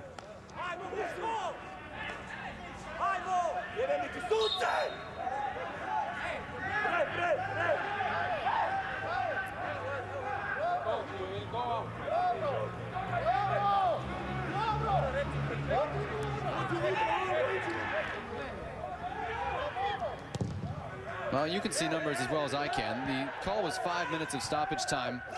We're 6 minutes in, and we've maybe played 90 seconds of it. So your guess is as good as mine. How much will be added? Some more right now, hopefully. As Osmers got hit, it resulted in a change of possession. It'll go back to England on the drop. Poor old Osmers. He's been at the heart of everything, hasn't he, Jonathan? And not in the right way most of the time. Ramsdale forward. It's a great header. Meyer just blasts it the other way. Probably offside, yeah? Musa surely only had the goalkeeper behind him. Instead, it'll be an England throw. 7th minute of stoppage time. Couldn't tell you how many there will be at this point. Brewster got a step here in the corner. Croatia doing really well at keeping numbers around the ball. Aarons.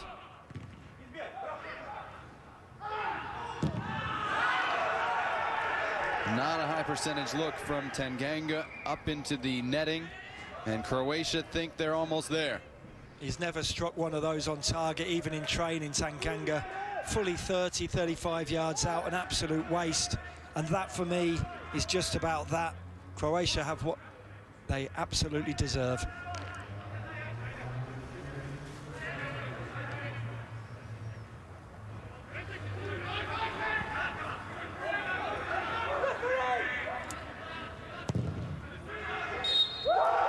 A game and a day full of twists and turns, and Domagoj Bradaric provided the final laser to send Croatia through to the quarterfinals of the European Under-21 Championships for the first time.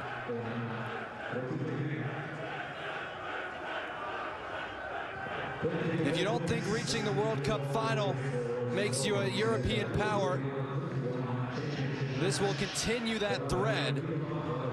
And of course, some ugly frustration boiling over on the England side as well.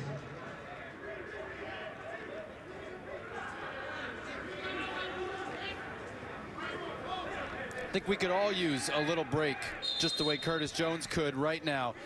England win the game, but are eliminated. We'll come back to wrap this one up next.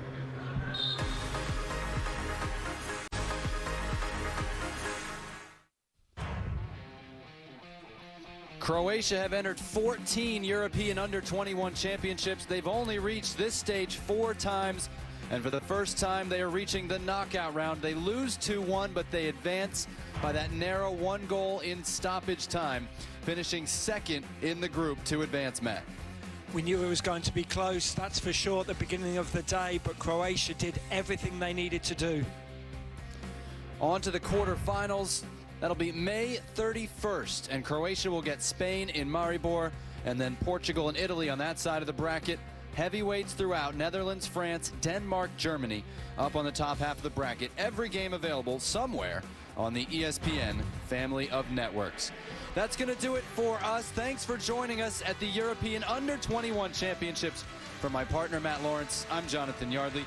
Thanks for watching the group stage. England win 2-1, but Croatia advance. We'll see you May 31st for the European Under-21 quarterfinals.